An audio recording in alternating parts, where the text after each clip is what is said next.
live vicariously through me while I explore the Italian Alps and get stuck in a thunderstorm. The day started off waking up in Venice and then packing as quick as possible so we can have an early start to our road trip. We ran around Venice to drop off our Airbnb keys and then to try and find our car rental place, and then we got some breakfast and then started our journey before we stopped for some quick lunch by a gorgeous lake. Then my mom planned this hike that I don't know how to pronounce, but it's probably going to be up on the screen somewhere. And then when we got there, the cable cars turned out to be closed for the season and were opening tomorrow. And a bunch of locals were telling us that the weather up there was pretty bad and dangerous. So we decided to only hike up as much as we could to see some views and get some mountain air in our lungs after a couple hours stuck in the car.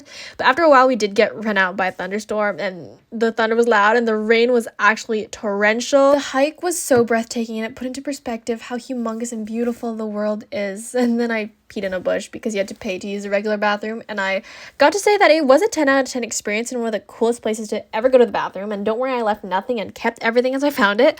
And then afterwards we went to a small village on the base of the mountain range called Cortina, where the 2026 Olympics are actually being held. And then we got some groceries for a home cooked meal, and then we went to an Airbnb, which turned out to be so cute and homey and made me feel like I was a heroine in some classic novel being adopted by a grumpy old relative who lives in the Alps. Then my mom cooked us some dinner. It was delicious, and I took a walk with her, and my brothers did their physio for the night, and that's it.